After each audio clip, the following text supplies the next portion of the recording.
है किसी में ये हिम्मत कि आपने जातिवाद को तोड़ा हो? है कोई यहां पर यह कह सकता हो कि वाल्मीकि और भंगी समाज के लड़के को अपना दामाद बना लूंगा? है कोई कोरी, है कोई चमार, है कोई भंगी जो कह सकता हो कि हम आपस में भाई हैं?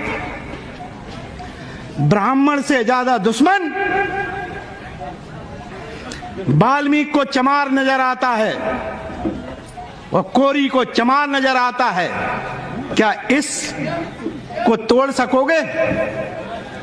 अगर इसको तोड़ते हो तो लो संकल्प, लगाओ नारा जय भीम। नहीं लगा सकते क्योंकि बेईमान हम खुद हैं। इस देश में घृणा का बाजार किस स्थिति तक है?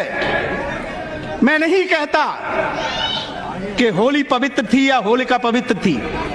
मैं मानता हूं, तुमने देखा होगा, तुम्हारे ग्रंथों में लिखा है कि होलिका एक गलत औरत थी। क्या सदियों से आज तक तुम उससे बदला नहीं ले पाए? आज भी नारी होली को जला करके कहती है मैंने अपनी बहन को जला दिया है, बहुत अच्छा पवित्र काम किया है। शर्म आनी चाहिए इस देश की उन नारियों को जो अपनी बहन को जला करके कहती हैं कि मैंने ये पर्व मनाया है। जो विद्वान इस बात को कहते हैं कि रावण बहुत विद्वान था, उस समय का सर्वोच्च विद्वान था, शर्म आनी चाहिए इस देश के लोगों को जो इस बात को कहते हैं कि हमने इतने बड़े विद्वान को जलाकर राम के राज को लाए थे। ठीक यही काम डॉक्टर अंबेडकर और उनकी सोच को जलाकर लोग बाग उसी व्यवस्था को लाना चाहते हैं। विद्वता की इस देश में कभी भी कोई कीमत नहीं रही है। यहाँ चोर, बेईमान या ये कहिए का सामाजिक तत्वों के नाम से धर्म बनाए गए, त्योहार बनाए गए, त्योहार गढ़े गए। यहाँ चोर और जुएबाज लोग बाग त्योहारों को मनाते हैं, उनके त्योहार माने जाते हैं। और तुम जो सबसे कमेरा वर्ग, इस देश का मजदूर और किसान जो सबसे ज्यादा जातियों में बटा हुआ है, उस समाज से पूछिए। आज किसान कहता है कि हम आत्महत्या करते हैं। किसने कहा था किसान से कि वोट देना जाति के नाम पर? जो खेल यहां इस देश में खेला गया, हमने 4-5 परिवारों को देखा है।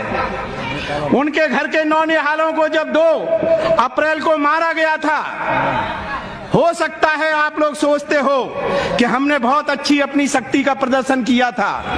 ये तुम्हारा भ्रम है। अभी भी आप झूठ पर खेल रहे हो। जो अनटचेबिलिटी एक्ट के तहत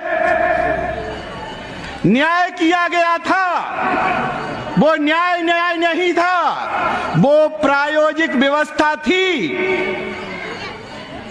आरएसएस और हिंदुत्व की, जिसमें एक तीर छोड़ा गया था सुप्रीम कोर्ट से, जिससे देश का दलित भड़केगा, ऑर्गेनाइज होगा, और क्योंकि वो अनटचेबिलिटी एक्ट के अगेंस्ट में होगा, इससे देश का किसान, अपने आप को हिंदुत्व कहा जाने वाला, वो सब ऑर्गेनाइज इसलिए हो जाएंगे कि चलो अब हमने इन चमार चूड़ों को एक तरफ करने, इन्हें हमें सबक सिखाना है। इसलिए पूरा हिंदुत्व एक हुआ और 1900 के चुनाव में 19 के चुनाव में इसी आधार पर आपको कुचलने के लिए इस देश ने हिंदूवादी शक्तियों को मजबूत किया, जिसका परिणाम आज आप देख रहे हैं। आज हम तो मजदूर, अपने आप में पीड़ित और प्रताड़ित समाज के लोग, हम अपने मान सम्मान की अभी कीमत नहीं समझते हैं। अब तो हमने अंगड़ाई लेना शुरू किया है।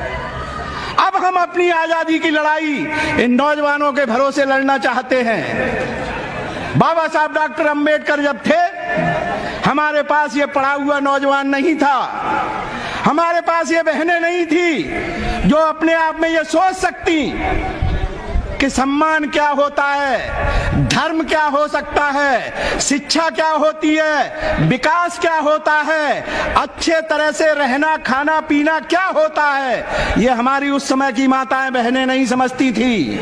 आज हम ये जान गए हैं कि आजादी का अर्थ क्या होता है। आज हम ये जान गए हैं कि गुलामी किस चीज को कहते हैं। तो अब तो हम ये अंगड़ाई लेकर के अपने संविधान को अपने सीने से लगा के 70 वर्ष तक जो जुर्म, अत्याचार और अपमान हम अकेले दलितों ने भुगता है, आज उस संविधान को लेकर सीने से लगाकर आज जो लोग कस्में खा रहे हैं भारत के संविधान की, आज जो पढ़ा लिखा वर्ग जिसमें ब्राह्मण भी है, क्षत्रिय भी है, वैश्य भी है, लेकिन वो संख्या में कम है, आज वो तैयार है कि अगर इस देश को देश रहना है, इस देश को भारतवर्ष रहना है, इस देश को आजाद रहना है, अगर इसमें आजादी से सांस लेनी है तो भारत के इस संविधान को जिंदा रखना बहुत जरूरी है।